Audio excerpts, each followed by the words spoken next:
অভিষেকের হয়ে ব্যাটিং, শিক্ষক নেতাকে বহিষ্কার নিয়ে তৃণমূলেই তোলপাড়। আপনাদের জানিয়ে রাখবো, দেবাংশু ভট্টাচার্য যে কটাক্ষ করেছেন সেই বক্তব্য অভিষেকের বিরুদ্ধে দলেরই প্রবীণদের একাংশের চক্রান্তের তত্ত্ব মণিশঙ্করের, আর নাম না করে সেই মণিশঙ্করের হয়েই প্রবীণদের একাংশকে কটাক্ষ করেছেন দেবাংশু ভট্টাচার্য।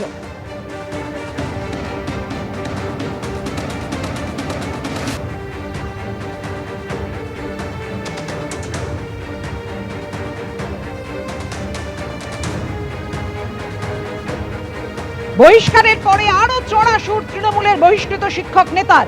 অভিষেকের বিরুদ্ধে দলেই চক্রান্ত, তারই শিকার হওয়ার অভিযোগ।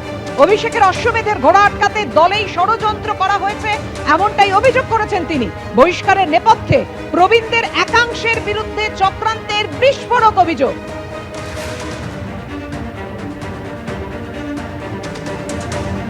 যাদের ব্যক্তি স্বার্থে আঘাত লেগেছে তারাই করেছে। নবীন প্রবীণ দ্বন্দ্বে চক্রান্তের তত্ত্ব শিক্ষক নেতা মণিশঙ্কর মণ্ডলের।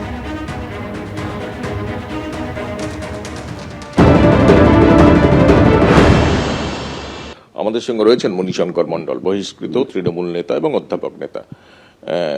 দল তো জানিয়ে দিয়েছে না, দলের সুপ্রিম অথরিটি থেকে আমি কিছু লেটার বা কোনো মেল কমিউনিকেশন কিছু পাইনি। এটা কেন হলো? দল বিরোধী কাজ? অভিষেক বন্দ্যোপাধ্যায়ের হয়ে পোস্ট করা কোনো দল বিরোধিতা নয়। আর যদি এটা দল বিরোধিতা হয়, আমি আবারও বলছি, এরকম দল বিরোধিতা কাজ আমি আরও করব। আমি মনে করি না এটা অপরাধ। আমি মনে করি মমতা বন্দ্যোপাধ্যায় তাকে সর্বভারতীয় সাধারণ সম্পাদক বানিয়েছেন। আমি যদি তার হয়ে প্রশংসা করি, তার স্তুতি করি, তাহলে সেটা মমতা বন্দ্যোপাধ্যায়ের সিদ্ধান্তকেই সমর্থন জানানো এবং মমতা বন্দ্যোপাধ্যায়ের সমর্থনকে প্রশংসা করা। আমার যতটুকু ধারণা, আমার যেটা মনে হয়েছে, মমতা বন্দ্যোপাধ্যায় বা অভিষেক বন্দ্যোপাধ্যায়ের মধ্যে কোনো দূরত্ব নেই। দলের একাংশ নিজেদের ব্যক্তিস্বার্থ চরিতার্থ করবার জন্যে তার বিরুদ্ধে, অভিষেক বন্দ্যোপাধ্যায়ের বিরুদ্ধে এই ষড়যন্ত্র রচনা করছে। দলের ভেতর ষড়যন্ত্র চলছে? একদমই তাই। কি ষড়যন্ত্রটা কি? অভিষেক বন্দ্যোপাধ্যায়কে আটকানো, তার অশ্বমেধের যজ্ঞের ঘোড়াটাকে আটকানো। কিন্তু তিনি তো সর্বভারতীয় সাধারণ সম্পাদক। হ্যাঁ, তবে দলের প্রবীণদের একাংশ, আমি সবাইকে বলবো না, সবাইকে আমি সম্মান করি, শ্রদ্ধা করি, প্রবীণদের একাংশ যাদের ব্যক্তি স্বার্থে আঘাত লাগছে কোথাও গিয়ে, তারাই করছে এই চক্রান্ত। এতে লাভ কি তাদের? রাজনৈতিক লাভ। কিভাবে সেটা তারাই জানেন। এটা তো আপনার পোস্টই। তাতে দেখা যাচ্ছে যে আমরা অভিষেক সেনা, আমাদের দমানো যাবে না। এবং আপনি বৈঠক করছেন অভিষেক বন্দ্যোপাধ্যায়ের ব্যক্তিগত সচিব।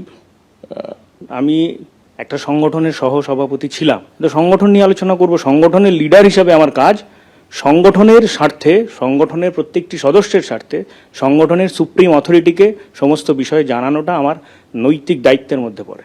আমি মনে করি দল মানে কোনো ব্যক্তি বিশেষ বা কয়েকজন যারা কাল থেকে এই সমস্তগুলো করছেন, তারা দল নয়। দল মানে মমতা বন্দ্যোপাধ্যায়, দল মানে অভিষেক বন্দ্যোপাধ্যায়। দিদি তো বেঁধেই দিয়েছেন মমতা বন্দ্যোপাধ্যায় যে কোন কোন বিষয়ক কারা শৃঙ্খলা রক্ষা কমিটি এবং কারা সেই শৃঙ্খলা রক্ষা কমিটির সেই বিষয়গুলো পর্যালোচনা করবেন এবং সিদ্ধান্ত নেবেন।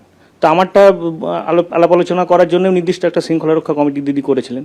সেটাতে কি আলাপ আলোচনা হয়েছে? মূল কারণ কি মনে হয়? মূল কারণ অভিষেক বন্দ্যোপাধ্যায়কে লোকসভা নির্বাচনের পরে আমি দ্য গেম চেঞ্জার দাদা আখ্যায়িত করে যে ব্যানার পোস্ট করেছিলাম, সেখানে স্বয়ং শিক্ষামন্ত্রী আমাকে ফোন করে থ্রেট দিয়েছিলেন, বারণ করেছিলেন, শুনিনি। তারপরে আরজিকর ইস্যুতে যে এই সময় অভিষেক বন্দ্যোপাধ্যায়ের মতো নেতৃত্বকে সামনে নিয়ে এসে সরকারে সংযুক্ত করা হোক এবং তিনি মমতা বন্দ্যোপাধ্যায়ের সঙ্গে কাঁধে কাঁধ মিলিয়ে এই সার্বিক যে বিশৃঙ্খল বিরোধীরা যে চক্রান্ত বা পরিস্থিতি তৈরি করছেন সেটা মোকাবেলা করুক। তো এটাতে আমি কোথাও অপরাধ বলে মনে করি না। আর এইটা যাদের কাছে অপরাধ বলে মনে হচ্ছে, তার মানে তারা অভিষেক বন্দ্যোপাধ্যায়কে পছন্দ করেন না, তাই আমার বিরুদ্ধে ষড়যন্ত্র করছেন।